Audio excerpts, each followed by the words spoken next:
150. Ito na ba yung CC box sa Yamaha NMAX 150 at sa ADB 160? Alamin natin. So, before muna ang lahat guys, dito na muna tayo sa kanyang technical specification. Of course, this one is powered by 150cc, single cylinder, 4-stroke, single overhead cam, at ito ay FI na. Ito ay merong lakas na 8.4 kilowatts at 7,500 RPM and max torque of 11.9 Newton meter at 6,500 RPM. Pagdating naman sa kanyang fuel tank guys, siya ay merong fuel tank capacity na 7 liters at kaya itong umabot up to 43 km per liter. So, etong scooter na to guys is bago daw to and kararating nito last December 2024 at hindi ko pa nga po ito na-review. So, nung nakita ko to, syempre, na-amaze ako at syempre, alam nyo naman, basta may bago, agad nating i-review. So, dito tayo sa front look guys, ano ba yung hatid nitong si Skytown. Pagdating sa headlight niya, kakaiba yung headlight niya kumpara dun sa mga scooter na na-review ko na 150cc. Meron siyang unique look, ayan, naka-LED. And then, turn signal, naka-bulb type. So, yung nagustuhan ko sa kanya guys is yung kanyang head.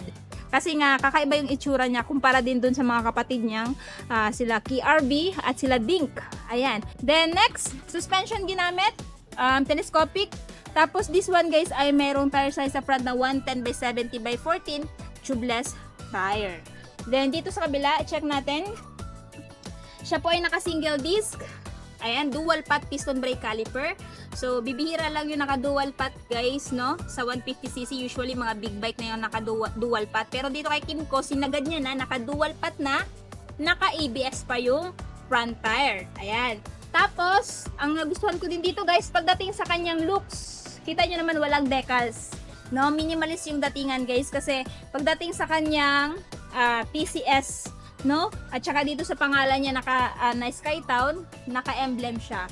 So nagpapa-premium ng looks nitong si Kymco Skytown 150. Ito yung tipo ng motor na gugustuhin ng mga rider na hindi mahilig sa decals. Kumbaga, simple lang, no? Katulad ko, gusto ko din yung motor na wala masyadong mga kulay, wala masyadong decals.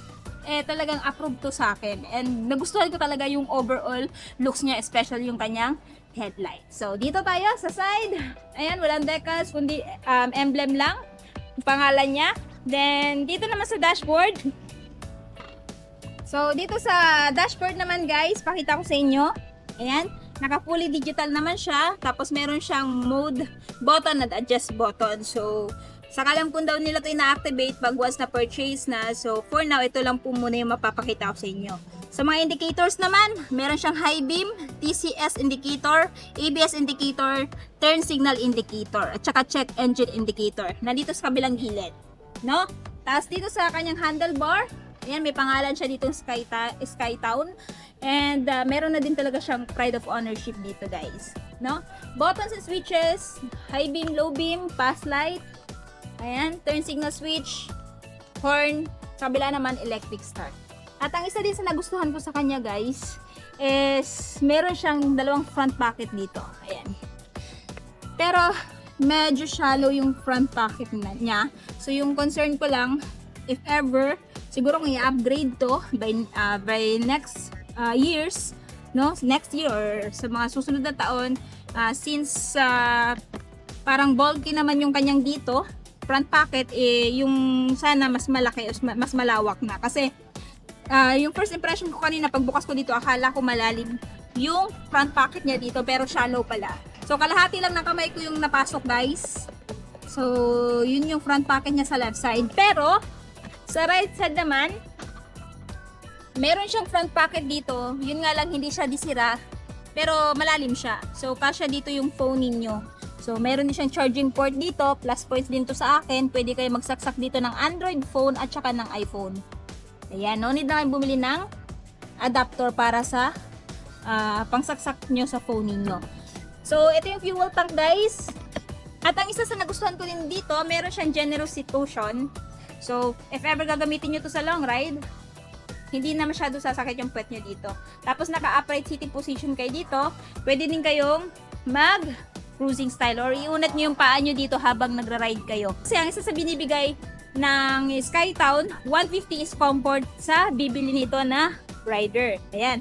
And then pagdating sa underseat niya guys, meron siyang malaking underseat storage na 28 liters. And for me, goods na goods sa akin yan. Marami na akong iba ilalagay dyan na mga gamit ko if ever gagamitin ko to sa long ride. And if hindi pa yan enough sa inyo, pwede kayong magpalagay dito ng top box. Depende na lang kung may available na bracket for Kymco Skytown 150. So, dito tayo sa side. Dito sa side, nandito yung kanyang panggilid. Ayan. Tapos, syempre, yung kanyang CVT. Tapos, ginamitan siya ng dual shock suspension. Ayan, for me, goods na good sa akin yan. Napakaganda din ang play nito. How I wish meron silang pang test ride para masubukan din natin, no? And, nga pala, balik tayo dito. Sa kanyang side stand, meron siyang side stand switch. Pag nakababa to, automatic mag-shut off yung makina kung naka-under yung engine nito. Ayan. So, nandito yung kanyang center stand. And sa gulong, meron siyang malapad na gulong sa likod guys na 130 by 70 by 13 tubeless. Ayan. At isa pa guys, sa nag-cut na attention ko, pagdating sa kanyang tail, yun yung tail light niya, naka-LED na din. Kakaiba din yung design kumpara dun sa ibang Kymco na kapatid niya. Talagang ano na siya, modern na yung design niya, pang futuristic na talaga. And for me, goods na goods sa akin yan. Yun nga lang, pagdating sa turn signal niya, naka-bulb type pa rin. So, para sa akin, since 2025 na naman, hopefully ma-upgrade to ng LED. Kasi halos lahat ngayon naka-LED na, no? Tapos may ilaw siya ng plaka dito, naka-reflector na din. And then, isa pa din guys, pagdating nga pala sa kanyang air cooling system, sana in-upgrade na lang din ng liquid cool. Kasi naka-air cooled pa siya hanggang ngayon eh. Ayan. Tapos dito sa tambucho, goods na goods naman, may heat guard pang protekta sa legs ng angkas mo or sa legs nyo na hindi mapasok. Then, isa din sa nagustuhan ko dito, meron na siyang built-in tire hugger. So, makakaasa kang hindi na saan-saan tatalsik yung mga putik-putik. Tapos, ayan yung kanyang single disc, naka-ABS din po sa likod. So, ang kinaganda din kasi dito kay Skytown, equip na din siya ng TCS or Traction Control System. Ano ba yung Traction Control System? So if ever itong gulong na to or itong motor na to dumaan sa mga malulumot, mababasang lugar, mabubuhangin, sisikapin ni rear wheel na makahabol sa ikot ng front wheel, and that way guys, no, mape-prevent niyo yung pag-skid ng gulong. So para sa akin, goods na meron siyang ganong safety feature. Pero kahit ganun pa man, hindi ko na-advise na maging kaskasero ka sa daan. Ayan. So sa kabilang side, ito yung itsura niya. No? So, ito nga palang si Skytown, meron din pala siyang feature kagaya ng greenhouse gas emission. So, dahil meron siyang feature na ganon, ito ay nagre-reduce ng 17%, no? Pagdating sa emission niya. Tapos, ang fuel consumption niya ay nagre-reduce ng 21%.